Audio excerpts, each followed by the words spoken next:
amigos, vamos a hablar de un tema que creo no puede pasar desapercibido. Ya usted puede opinar, puede mandar mi opinión en Twitter, puedo mandar mi opinión en Facebook, vamos a estar atentos sobre el tema Cocorí y la decisión o la solicitud expresa de dos diputadas afrodescendientes en la Asamblea Legislativa, doña Epsi Carmen y doña Maureen Clark, de que se retire como lectura obligada en nuestro sistema educativo el libro Cocorí, porque lo consideran responsable de racismo y hasta señalan de que se les diga monos a los negros. Y esto ha generado una polémica interesante. Yo voy a hablar con escritores, voy a hablar con gente de este medio que analiza estas cosas con especial atención. Por ejemplo, doña Yadira Calvo, que es ensayista, escritora, premio Magón del 2012. ¿Cómo ve usted este tema, doña Yadira, la petición de las diputadas y la polémica que se ha iniciado? Amelia, a mí me parece bien esta petición. Se ha dicho, por ejemplo, que las obras literarias no reproducen racismo. De hecho, las obras literarias de todas las épocas han reproducido ideas racistas, sexistas, colonialistas, etcétera, porque plasman ciertas visiones de mundo. En Cocorí se plasma una visión de mundo desde un hombre blanco. De hecho, eso lo ha señalado muy bien el Proyecto Caribe, Queens Duncan y otras personas que se han fijado en estos detalles.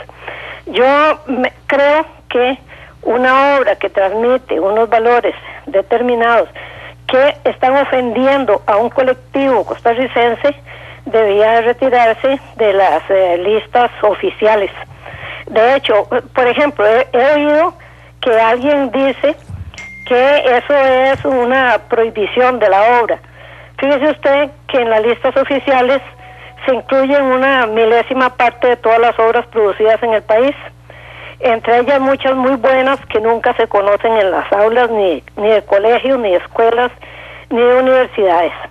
El hecho de quitarla a las listas oficiales no es una quema, no significa que la obra no se va a seguir leyendo, la obra se va a seguir leyendo, no se va a incluir, o sea, se espera que no se incluya en las listas oficiales y eso es totalmente otra cosa.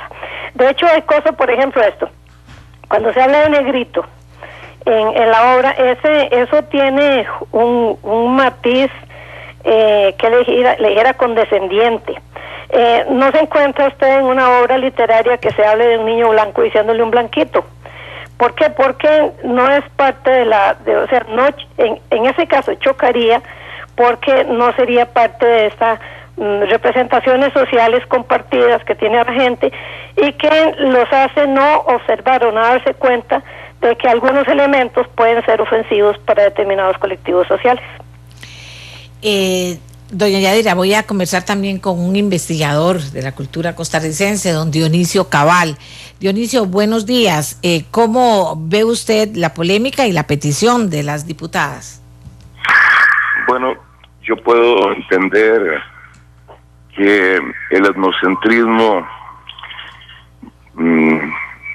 puede ser un elemento a tomar en cuenta a la hora de emitir ciertos juicios.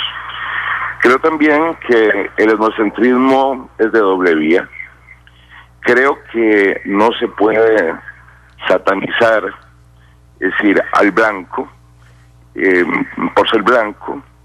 Creo que el argumento de doña Yadira está muy bien planteado, tanto que podría servir, por ejemplo, para que en Costa Rica elimináramos el Día del Negro.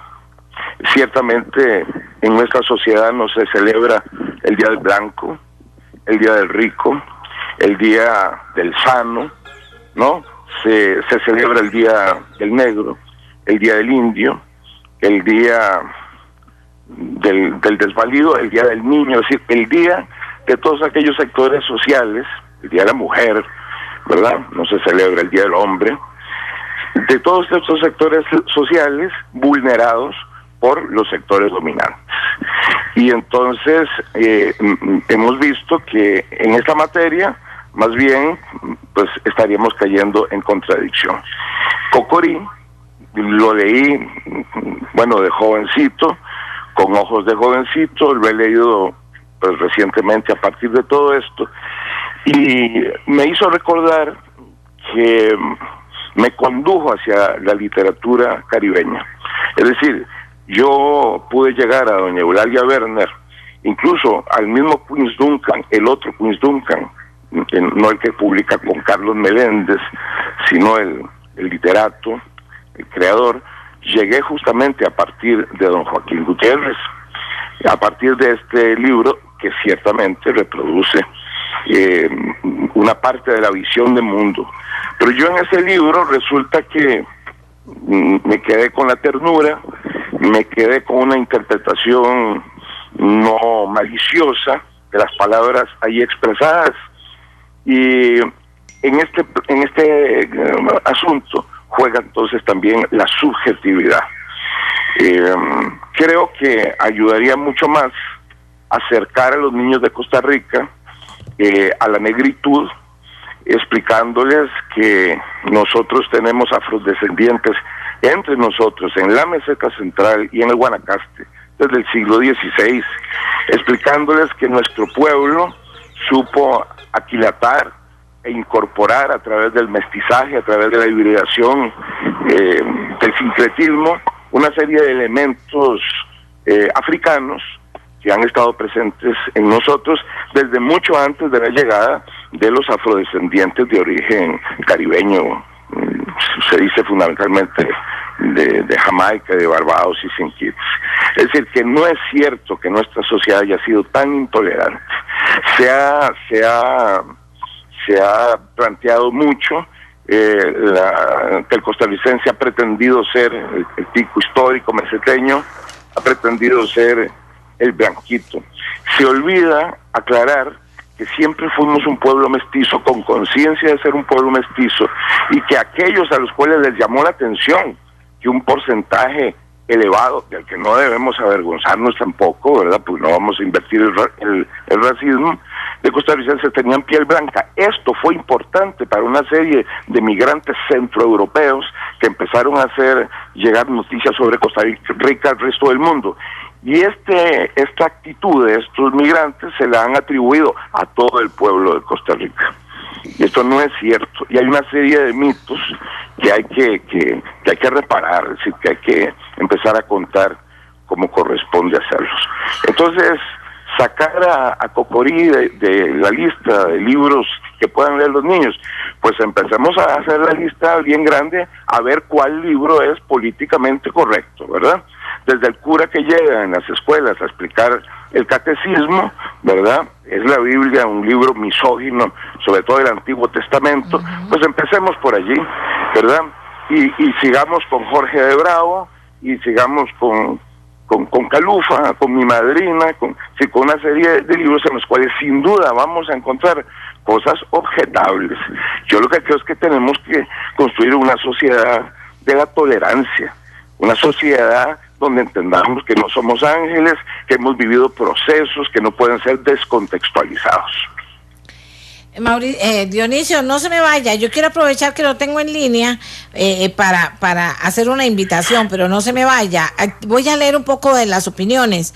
Un señor de apellido Bruno me dice: me parece que están hilando muy delgado. El racismo u otra manifestación de este tipo no nace de la lectura de un libro, nace de lo que inculquemos en nuestro hogar. Luego, ¿qué? ¿Van a quitar a Marcos Ramírez por ser una lectura de un niño que inculca valores negativos como travesuras y picardías? Y aquí también nos dice otra persona, Yin Yang, nos dice una abuelita que escribe: todo lo bueno tiene algo malo y todo lo malo tiene algo bueno. Gracias a Cocorí, muchos niños conocieron esa población con ojos de ternura. Lo menos fuerte es el color del niño. Yo lo leí con mis nietos. Y aquí hay gente que dice también, ¿y qué sigue? La Biblia. ¿Qué dice Montserrat Solano, defensora de los habitantes? Buenos días. Buenos días, doña Amelia, y buenos días a todos los que nos escuchan, y muchísimas gracias por abrir este debate. A ver, primero algunas aclaraciones. Nadie está en este momento criticando la obra literaria de don Joaquín Gutiérrez ni las intenciones del autor, y nadie, doña Amelia, está pidiendo que se prohíba la lectura de Cocorí en el país. Sin embargo, cuando se habla de discriminación, doña Amelia, la discriminación se define desde las poblaciones que la sufren, desde la afectación a los derechos de esas poblaciones que la sufren, no desde una visión etnocéntrica de un Estado que se considera neutro y mucho menos desde las buenas intenciones de un grupo de funcionarios públicos. Yo no voy a ser la persona, doña Amelia, que le va a decir a un afrodescendiente, a una niña, a un niño, que lo que sufre o lo que siente cuando lee Cocorí no es legítimo, no es válido o no es importante. Yo no voy a ser esa persona y considero terriblemente ofensivo que cualquier funcionario público le diga a los afrodescendientes que lo que sienten al leer Cocorí no es serio, no es válido o no es real, porque sí es real. Yo no soy afrodescendiente, no puedo sentir exactamente lo que siente una niña de 12 años, afrodescendiente, que en ese momento está construyendo su visión sobre su propio cuerpo, leer en una novela que dicen que su piel es de ese color porque tiene hollín. Doña Amelia, lo que esa niña siente es válido y no puede un Estado venir a decirle a esa niña que no es válido.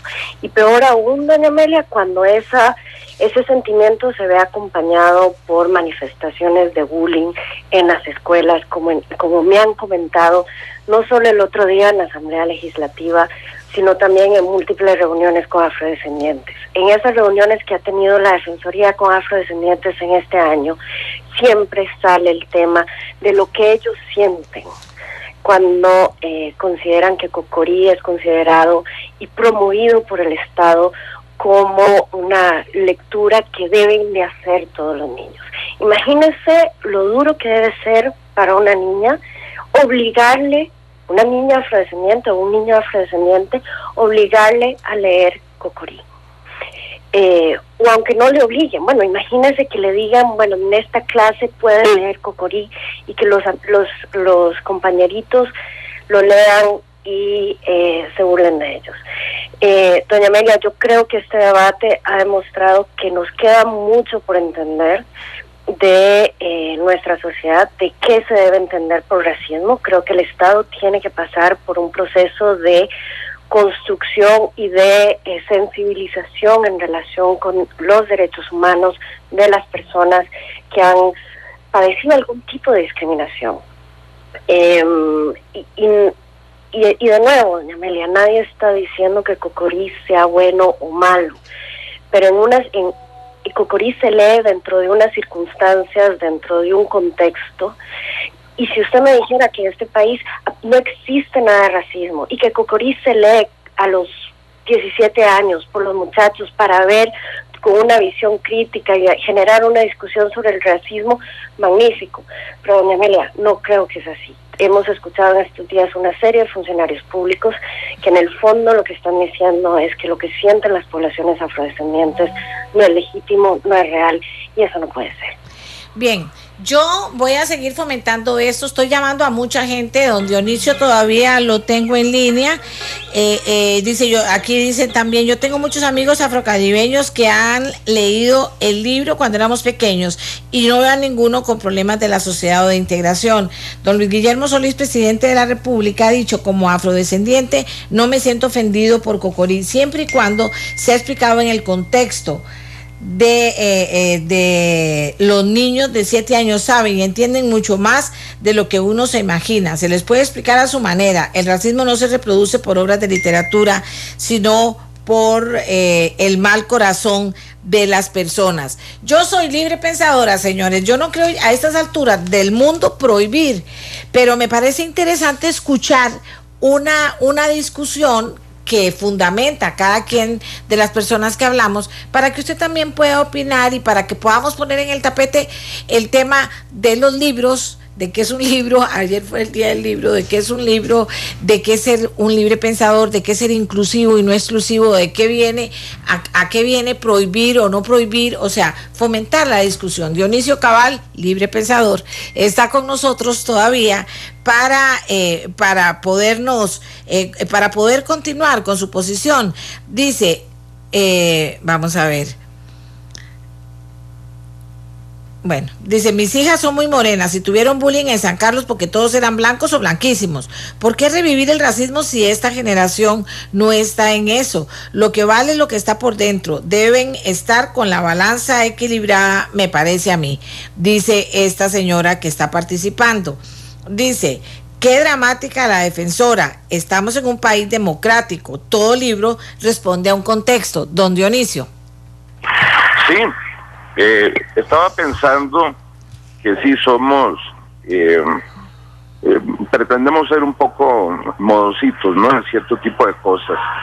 Yo he escuchado decir por voces muy autorizadas que en Costa Rica hay sectores que tienen que sufrir el hegemonismo cultural vallecentralino. Y siempre me he preguntado, bueno, ¿cuál será ese hegemonismo cultural vallecentralino? Costa Rica desde hace mucho tiempo tiene 2 ventanas étnico-turísticas, que son las que se venden y promueven masivamente, que son a las que se les dedica gran cantidad de recursos para la investigación, para la difusión, y estoy muy de acuerdo con que así sea, que son el Guanacaste y Limón, pero no todo el Limón, solo el Limón afrodescendiente. Y me pregunto, ¿no? ¿Domina la gente de este país el conocimiento sobre la cultura vallecentralina, la original? ¿Conocen las canciones? ¿Conocen nuestras leyendas? Y no estoy hablando de los mitos urbanos, estoy hablando de lo ancestral. No se conoce, está soterrado. Entonces se habla con mucha ligereza en estos temas. No se puede descontextualizar y además hay que investigar un poquito más. Resulta que la presencia afrodescendiente en nuestro continente tiene 2 grandes vertientes. Vamos a irnos hasta la época de la esclavitud, recordar las palabras de esta anciana que dijo: yo no soy descendiente de esclavos, yo soy descendiente de seres humanos que fueron esclavizados. Eso para empezar. Y entonces entender, para poner en contexto, que cuando nos topamos con el mundo afro, que estuvo vinculado a la raíz hispánica, hay una serie de lecturas, de una serie de acontecimientos, un tipo de inserción en el tejido social, político, cultural, distinto de el mundo afro, los afrodescendientes, que llegan hasta América insertos en los patrones del mundo anglosajón. Y que cuando en la práctica podemos estudiar estos elementos, lo vemos con mucha claridad. En la huelga del 34, se ha hablado bastante ahora a raíz de esto, del Limón de la United Fruit Company. En la huelga del 34, en aquella huelga dirigida por Carlos Luis Fallas, en donde se pedía quinina contra la malaria y butantán contra la picadura de serpiente, ¿verdad? Los afrodescendientes no se plegaron a la huelga, no se sumaron, siguieron cargando los barcos.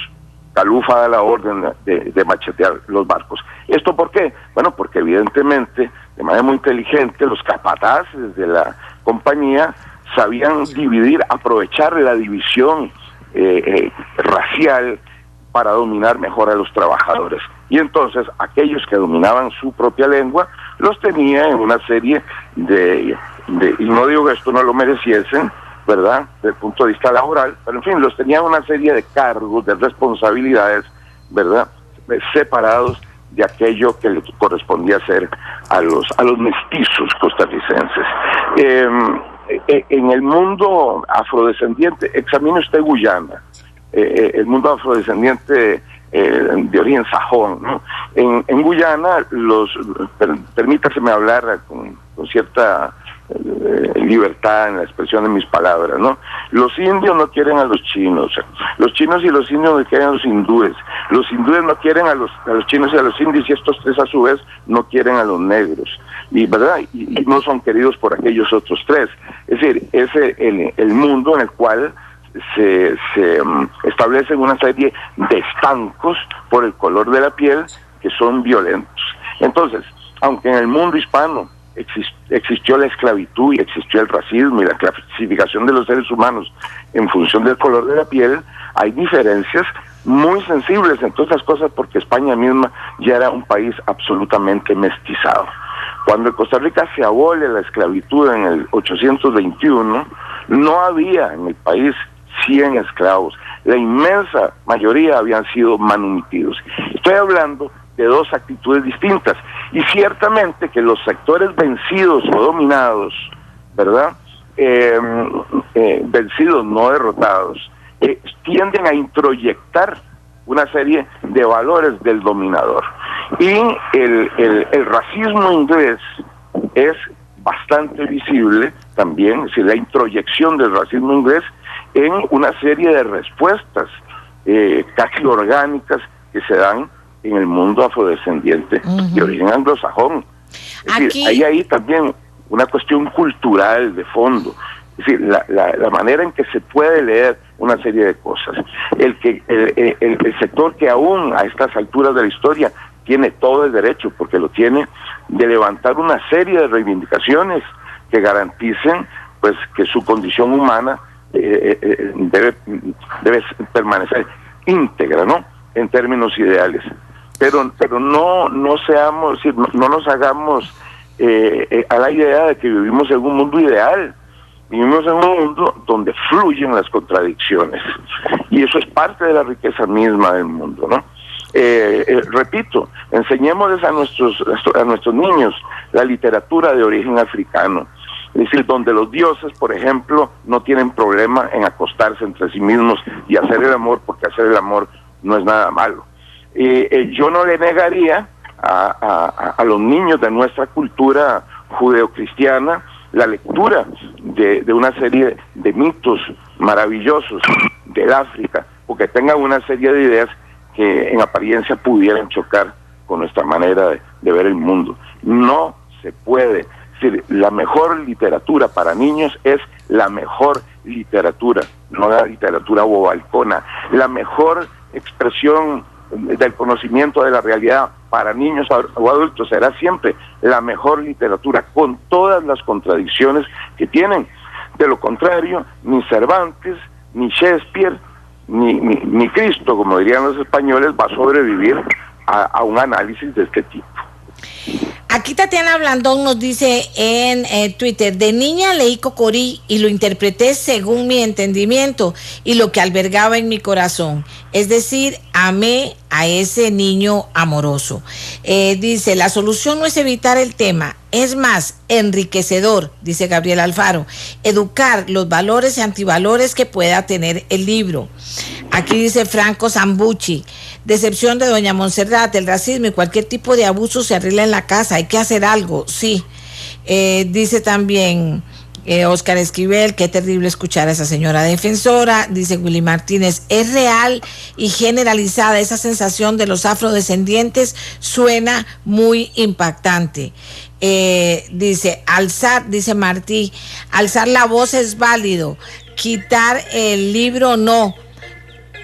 Deben analizarlo profundamente y concientizar en las escuelas sobre el tema.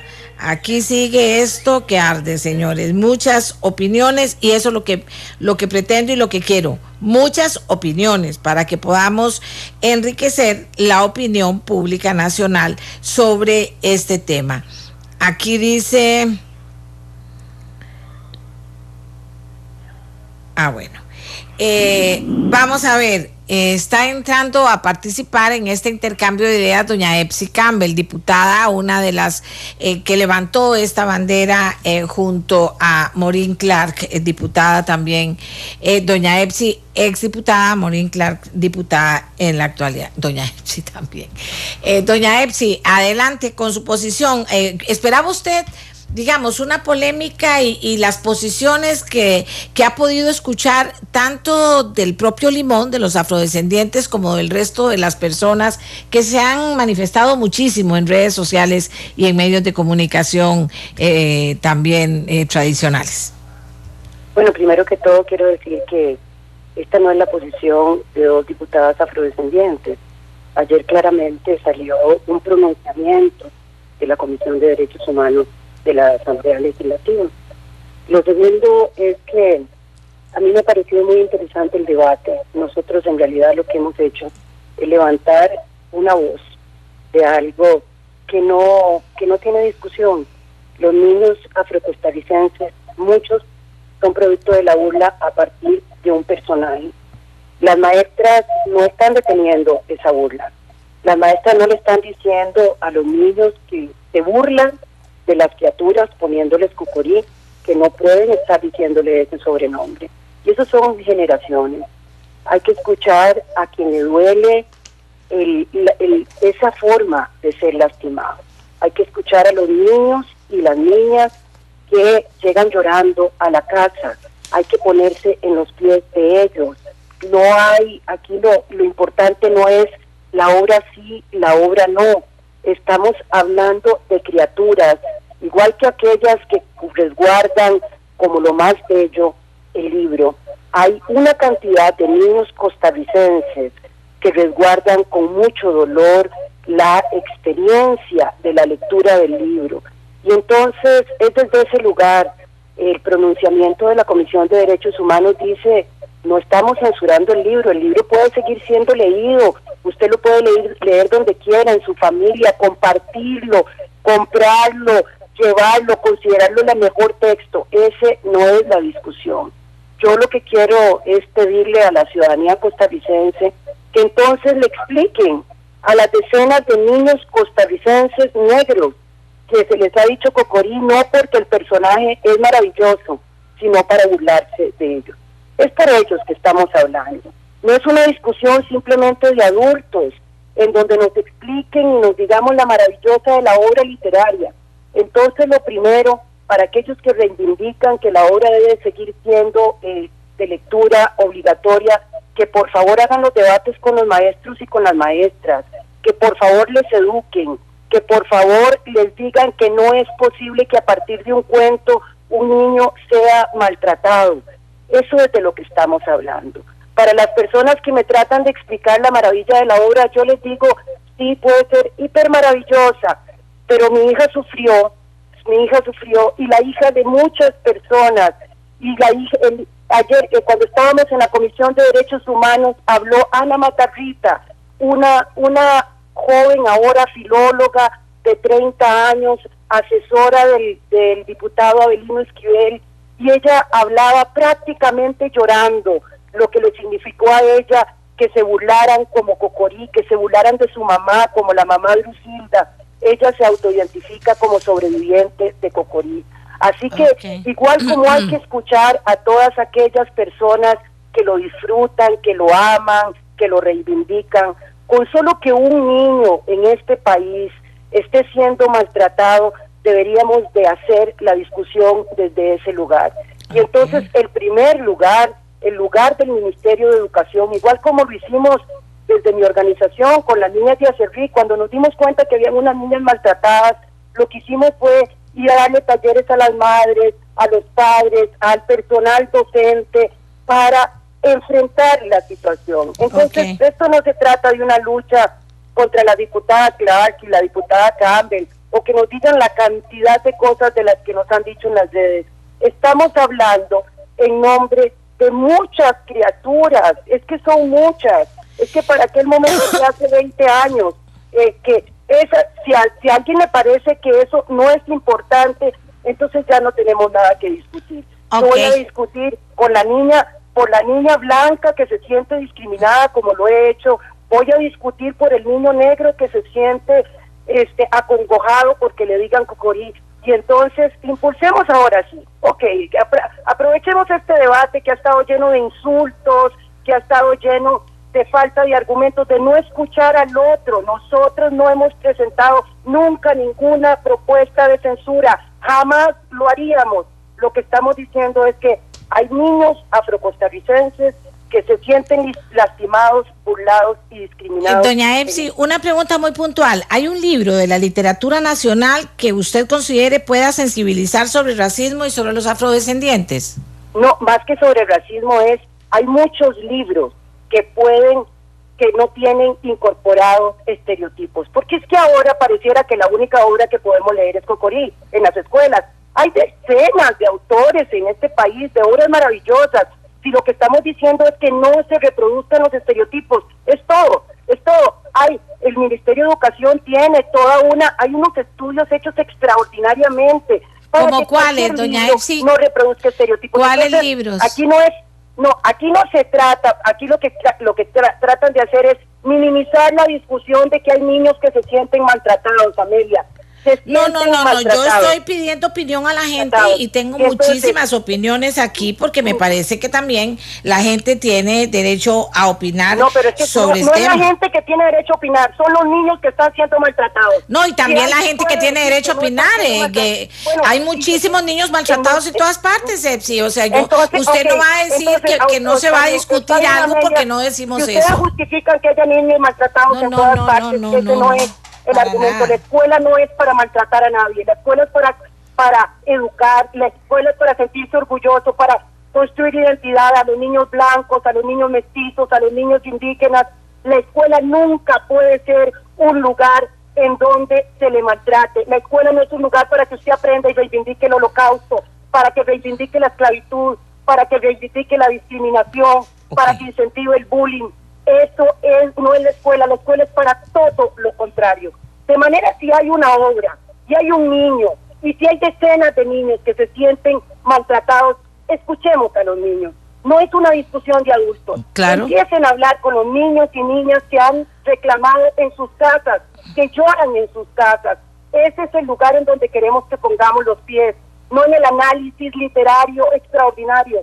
Veamos a esos niños, eduquemos entonces a las maestras, y sensibilicemos a este país para que entiendan que esto no se trata de ninguna censura, porque todo por el contrario, una sociedad donde se respeten los derechos de todo el mundo y empezando por la escuela. Esa es nuestra discusión, las otras discusiones se pueden dar en otro lado y estoy segura que muchos de los expertos en el sistema educativo tendrán decenas. De hecho, este es uno de muchísimos libros que se leen en las escuelas y colegios. Así que nada más quiero decir, estoy hablando en nombre de niños y niñas y como dijo Ana Matarrita y Sherman Allen, de quienes ellos mismos se autodefinen como sobrevivientes de Cocorí. Bien, amigas y amigos, gracias a doña Epsi Campbell. Dice Micael Cael, eso es lo que están diciendo las personas que les pedí opinión en Twitter. Dice, yo ya me siento un niño maltratado por esa diputada. Dice Mari Carmen, qué tristeza escuchar a Epsi Campbell,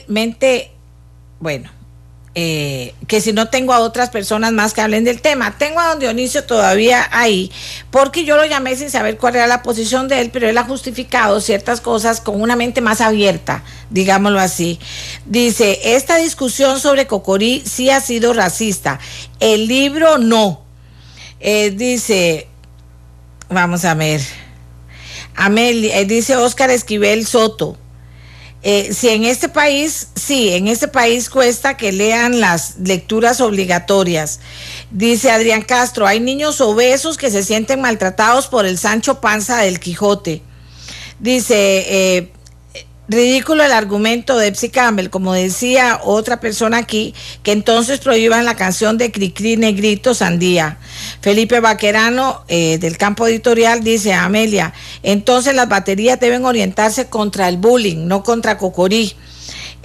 Vamos a ver, dice Sonia, la diputada habla de un tipo de bullying más. Eliminar un libro no es la solución, meterse en una burbuja no es la solución. Dice Óscar Esquivel, los niños gordos, es que no puedo, los niños gordos y los flacos y los que usan anteojos y los chinos, vamos a ver, que quiten Don Quijote a los gordos en el cole, les dicen que les dicen Sancho Panza. Vamos a mientras que sigo leyendo esto, vamos a buscar a un psicólogo, porque aquí estamos llamando vamos a buscar a un psicólogo. Póngame atención, Miguel, para podérselo decir solo a usted. Vamos a ver, que esa señora proponga un libro. A ver, nos dicen, el negro es el primer racista, dice Jorge Muñoz, y lo trae en su cabeza, pobre Limón. Dice, si se quitó Paco y Lola por estigmatizar a las mujeres, ¿por qué no hacerlo con Cocorí? Dice Gerardo Jiménez. Cocorí no se lee en todo el mundo, pero al negro sí se le llama mono en todo el mundo, dice Ebert. Quitar Cocorí tiene tanto sentido como exigir que el calipso se cante en castellano y llamar al blanco eurodescendiente. El problema no es el libro, es la gente.